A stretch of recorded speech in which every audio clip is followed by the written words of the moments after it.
Okay, good afternoon and welcome to UCA YouTube channel. This is Yichi Jiang, graduate research assistant and doctoral student at UCA headquarters at Michigan State University. I'm here today to interview Dr. Erin Emerson as part of her candidacy for the UCA Executive Committee. Today's listener will be hearing from Dr. Emerson, an associate professor of educational leadership and policy study at the University of Denver. She worked for 5 years as a research assistant and associate for UCEA. Her research focuses on policy and standards for principal preparation, as well as planning, leading, and implementing continuous school improvement. Dr. Anderson was the recipient of the J.K. Copson Early Career Award in 2021. Welcome, Dr. Anderson. Thank you. Thank you for having me. Yes, so let's begin with our first question. Please tell us about your background and your scholarship as it relates to leadership preparation and practice. Yeah, so I became interested in education. I grew up actually in a family of teachers. So my mother and my stepdad were both educators. So all we did is talk about schools and education around the kitchen table in the evenings. And so when it came time for me to decide what I wanted to do with my career, I ended up going into education, first starting in an alternative school setting. So I had 6th, 7th, and 8th graders for anywhere from like 1 week to multiple years. I taught them all their subjects, and I really, through that experience, started to understand how many of our students are marginalized by our school system, how many struggle feeling like they belong in our schools. And then I went to New York City and worked in a school in Brooklyn, New York for 5 years as a teacher and a dean, and became keenly aware that leaders and leadership were going to be the lever for change, to create more equitable systems, to improve schools, and to really just increase the well-being and academic achievement of our kids in our school system. So I decided to go back and do my doctorate in educational leadership or administration and supervision at the University of Virginia.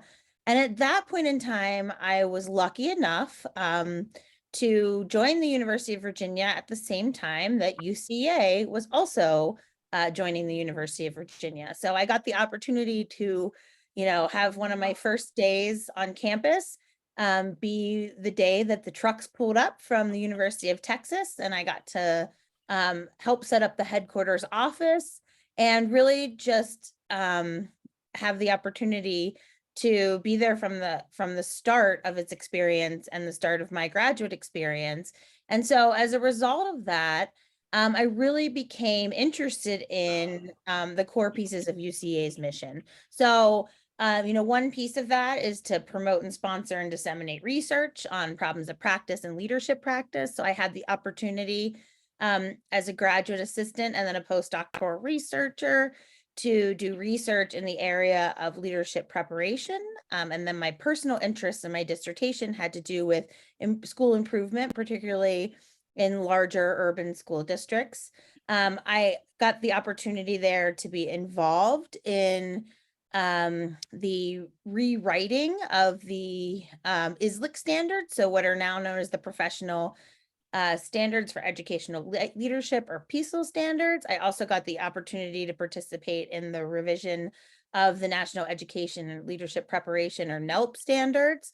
And so I really got to engage pretty closely with improving preparation for educational leadership and for professors of educational leadership.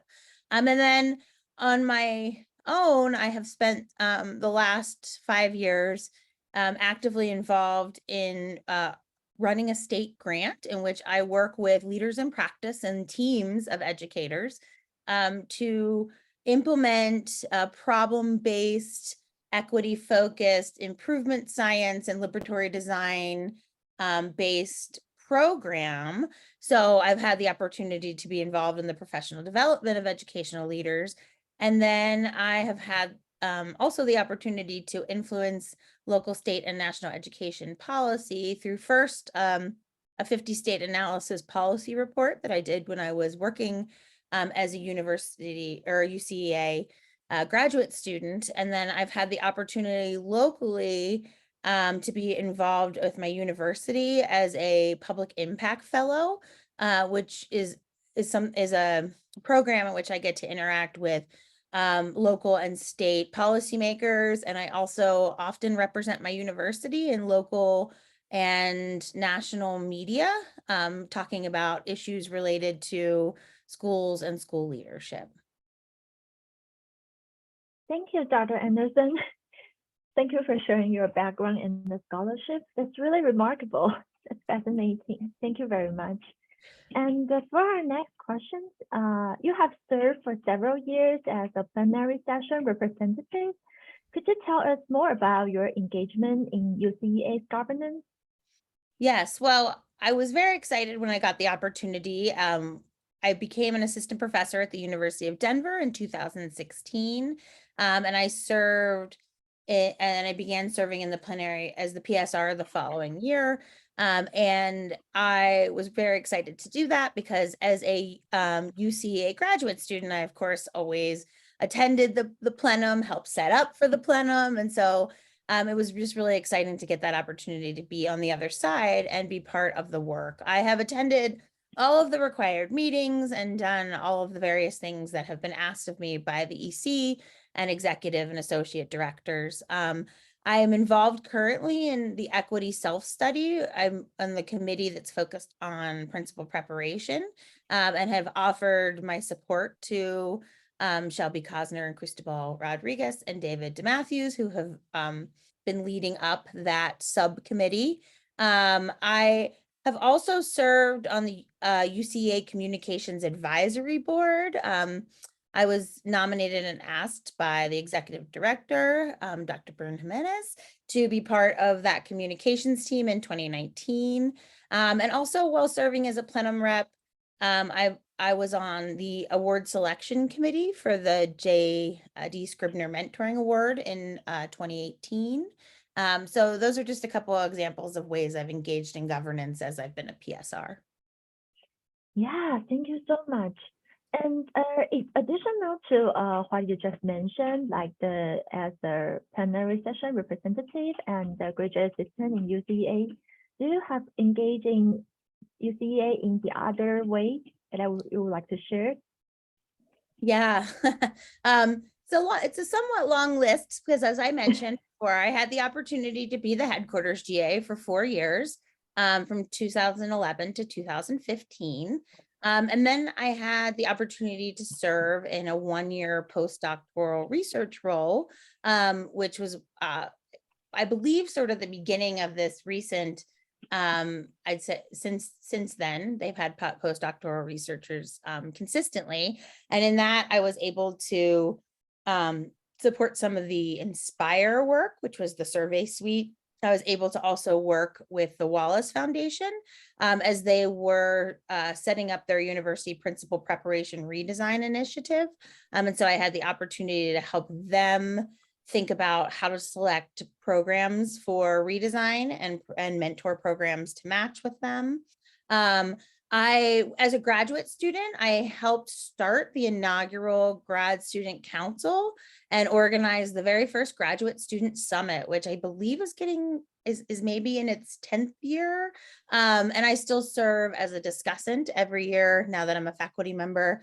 I serve as a discussant for sessions in the Grad Student Summit, and I've also been invited at times to speak in some of the other graduate student programming around things such as the academic job search. In 2016, I was on the conference planning committee for the conference that took place here in Denver, Colorado. I mentioned before that I worked on the Inspire survey suite and then I stayed on as a research fellow for a few years after my postdoc.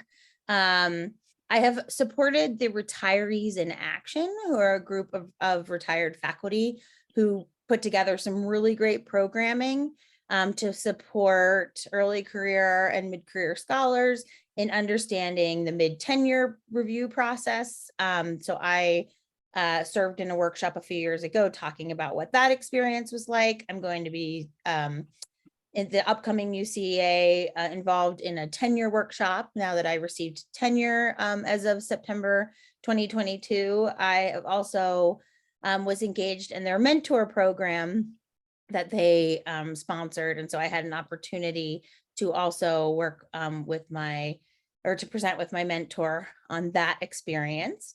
I have been a proposal reviewer for the David L. Clark Scholars from 2016 until this most recent year.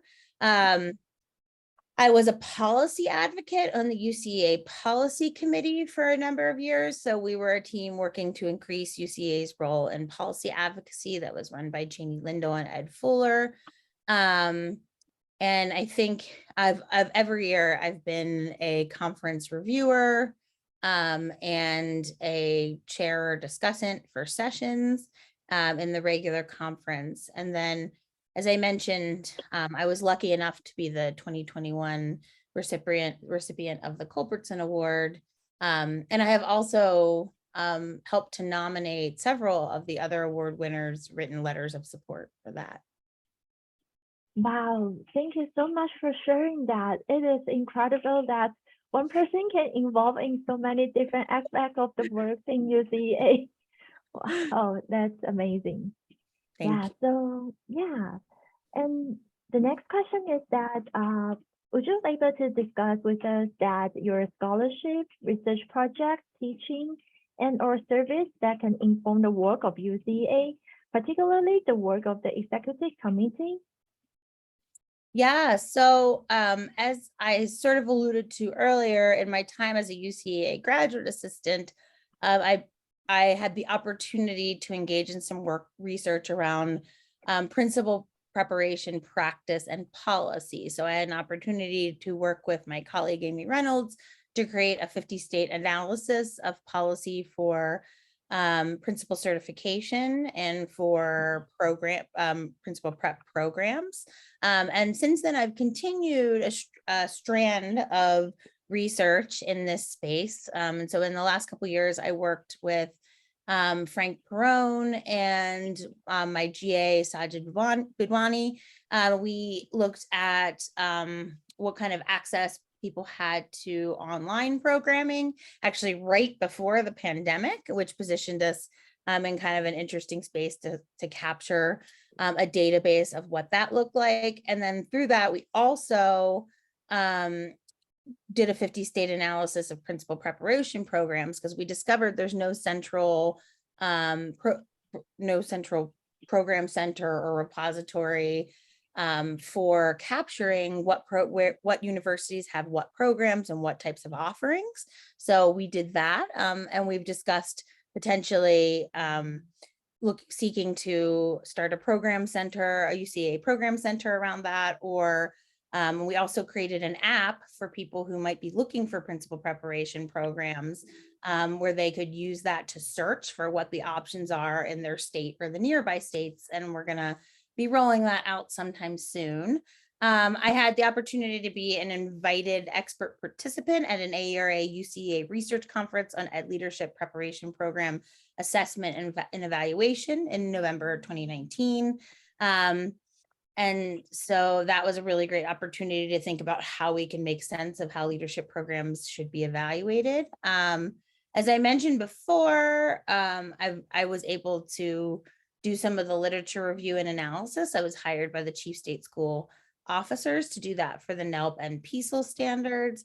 I've also, so yeah, that's kind of my principal prep space. I also work at the University of Denver, which won the Exemplary Education Leadership Program Award before I was here, but continues on a really great tradition of being a top-ranked educational leadership preparation program that really focuses on preparing leaders for leading equitable and socially just schools.